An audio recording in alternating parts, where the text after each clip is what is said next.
আসসালামু আলাইকুম প্রিয় দর্শক, মোহাম্মদ আখতারুজ্জামান বলছি। ফিশারিজ বাংলাদেশ চ্যানেলটি বিশ্বের যে প্রান্ত থেকে দেখছেন সেই সমস্ত মাছ ও চিংড়ি খামারি ভাই বোনদের স্বাগত জানাচ্ছি। আশা করছি আপনারা ভালো আছেন। আজকে যে ভিডিও, সেই ভিডিওটি হচ্ছে আসলে ভবিষ্যতে কোন মাছগুলো আমরা চাষ করব।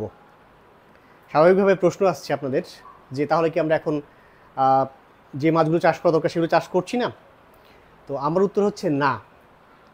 বিষয়টা হচ্ছে যে যেহেতু মানে আমরা যে মাছগুলো চাষ করছি সেগুলো থেকে পর্যাপ্ত লাভ পাচ্ছি না, যে লাভটা পাওয়া উচিত ছিল। সো কোন মাছগুলো আসলে চাষ করব সেই বিষয় নিয়ে আজকে ভিডিওটি মন দিয়ে দেখতে হবে। তাহলে ভবিষ্যতে মাছ চাষ যে আপনারা করবেন সেখানে আপনারা লাভের অঙ্কটাকে আরও এগিয়ে রাখতে পারবেন। তো চলুন শুরু করি। প্রথমে যেটা বলতে চাচ্ছি সেটা হলো, আমরা একটা ছোট্ট দেশ, এই ছোট্ট দেশে যে পরিমাণ মাছ চাষ করি সেটা হচ্ছে উদ্বৃত্ত। আমাদের 20 কোটি লোক খেয়েও কিন্তু মাছের আপনার যে 20 কোটি মাছের জন্য, মানুষের জন্য যে মাছ দরকার তার চেয়ে বেশি মাছ আমরা উৎপাদন করছি। এবং খামারিদের প্রায় অভিযোগ হচ্ছে যে আমি যে মাছগুলো উৎপাদন করছি সেগুলোর দাম পাচ্ছি না। তার মানে বুঝতেই পারছেন, আপনি রুই, কাতলা, মৃগেল ঠিক চাষ করে যাচ্ছেন, সব জায়গায় একই মাছ চাষ হচ্ছে, তো বাজারে যখন এই একই মাছ যাচ্ছে দাম কিন্তু আপনি বেশি পাবেন না। আর বাংলাদেশের মানুষের ক্রয় ক্ষমতা সীমিত। সো বাংলাদেশেও যদি আপনি মাছগুলো বিক্রি করেন তাহলে কিন্তু আপনি সঠিক লাভ পাবেন না। তার মানে কি, যে মাছগুলো গতানুগতিক আমরা খাই সেই মাছগুলো চাষ করছি এবং দেশেই এটা বিক্রি করছি, এবং অন্য খরচগুলো তো আছেই।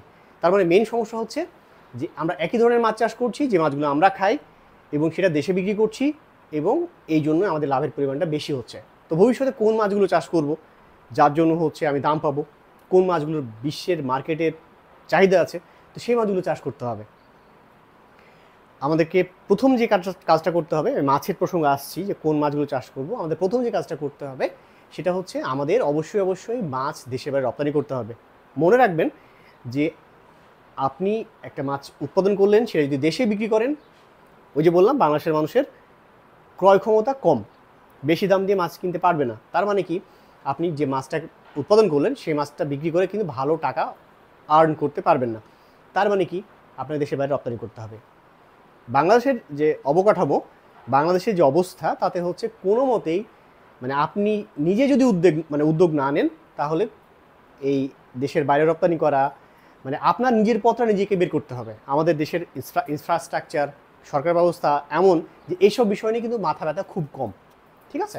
যার কারণে আপনি মাছ উৎপাদন করবেন, আপনি এখন থেকেই কমিউনিকেশনগুলো বাড়াবেন যেন দেশের বাইরে মাছ রপ্তানি করতে পারেন। খুব সহজ, কিন্তু কঠিন কোনো কাজ না।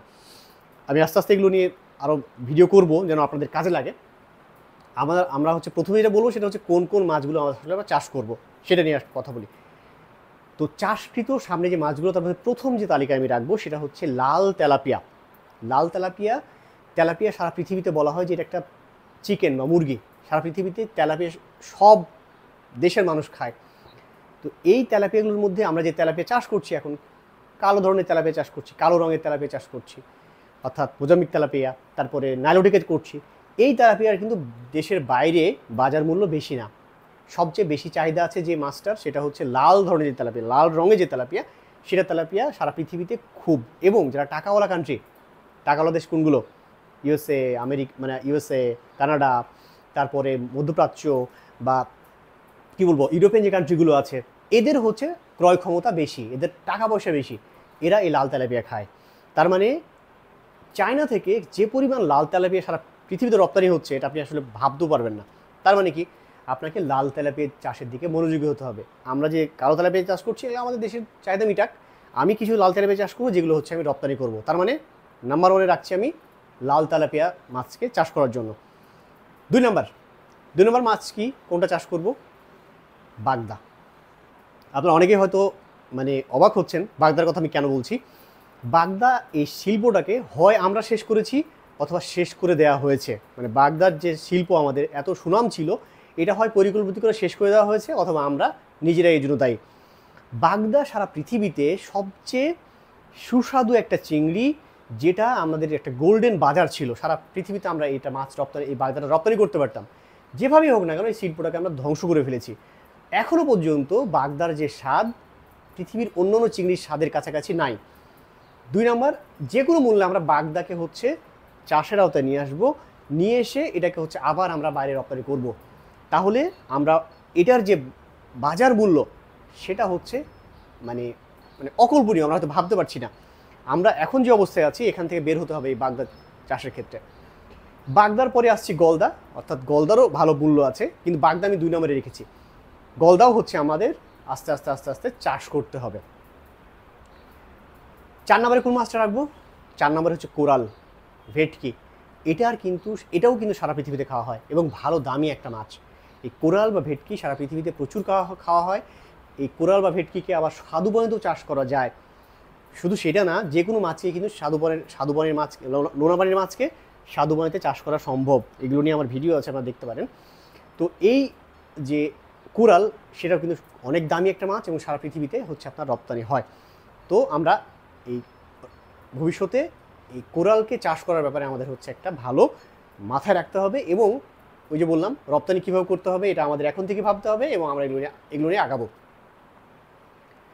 5 নম্বরে যে আইটেমটাকে রাখতে চাই, 6 নম্বরে যে আইটেমটা রাখতে চাই, খুব চাহিদা রয়েছে স্পেশালি চায়নাতে, সাউথ কোরিয়া, তাইওয়ান, তারপরে হচ্ছে ভিয়েতনাম, খুব পরিমাণ চাহিদা আছে, সেটা হলো কাঁকড়া। এই কাঁকড়াটা কিন্তু আসার কথা হচ্ছে যশোর জোনে, খুলনা জোনে হচ্ছে কাঁকড়া যে ফ্যাটেনিং সেটা হচ্ছে। তো এই কাঁকড়াও কিন্তু আমরা চাষ করতে পারি লার্জ স্কেলে। শুধুমাত্র ওই অঞ্চলে না, এই কাঁকড়াকে হচ্ছে কিন্তু অন্য যে কোনো জায়গায় চাষ করা সম্ভব, ঠিক আছে, যদি আমরা উদ্যোগ নিই এখন থেকে। তাহলে তো এই কাঁকড়াটা হচ্ছে আমরা চাষের তালিকা রাখবো, কারণ কাঁকড়ার কিন্তু প্রচুর পরিমাণে চাহিদা রয়েছে সারা পৃথিবীতে। মানে যে কান্ট্রিগুলোতে কাঁকড়া খাওয়া হচ্ছে, অনেক দাম দিয়ে কাঁকড়া খায়। সো কাঁকড়াটা হচ্ছে আমরা অবশ্যই ভবিষ্যতে চাষ করার চেষ্টা করব। লাস্ট যে মাছটা আমি রাখতে চাই সেটা নিয়ে হচ্ছে আসলে আপনাদের কর্মকাণ্ড না, এটা হচ্ছে আমাদের উচ্চ পর্যায়ে যারা লোকজন আছেন, স্পেশালি যারা এই মাছ নিয়ে গবেষণা করেন। আসলে আমাদের দেশের গবেষণা তো মানে নামকা ওয়াস্তে গবেষণা হয়, বা যারা দায়িত্ব পালন করার কথা ছিল তা তো আসলে করেন না। পৃথিবীতে আরেকটা মাছ খুব বেশি চাহিদা, সমস্যা হচ্ছে স্যামন বা স্যালমন। এই স্যামনটা হচ্ছে সারা পৃথিবীতে খুব খাওয়া হয় এবং খুব দামি একটা মাছ। সারা পৃথিবীতে স্যামন চাষ করা হচ্ছে, বাংলাদেশেও স্যামন চাষ করা সম্ভব।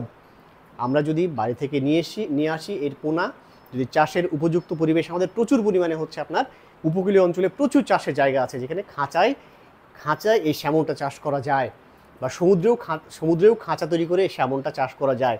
উপকূলীয় অঞ্চলে যেখানে লোনা পানি রয়েছে, বা যেখানে হচ্ছে আপনার সমুদ্র আছে, সেই সমুদ্রে কিন্তু খাঁচা দিয়ে স্যামন চাষ করা সম্ভব।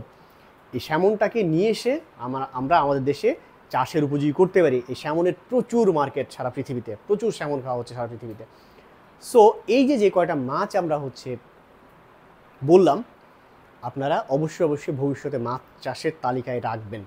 তাহলে আর যাই হোক, আপনাদের মাছ চাষ থেকে লাভ নেওয়ার ভাবতে হবে না, যদি সেটাকে রপ্তানি করতে পারেন। তো এই ভিডিও নিয়ে যদি আপনাদের আর কোনো প্রশ্ন থাকে, আপনারা কমেন্ট সেকশনে গিয়ে কমেন্টস করুন। আমি চেষ্টা করবো আপনাদের প্রশ্নগুলো উত্তর দেওয়ার জন্য। ভিডিও বেশি শেয়ার করবেন ওই সমস্ত খামারি ভাইদের কাছে যাদের কাছে গেলে তারা উপকৃত হবেন। ভালো থাকবেন, দেখা হবে অন্য কোনো দিন অন্য কোনো ভিডিও নিয়ে। সে পর্যন্ত আল্লাহ হাফেজ।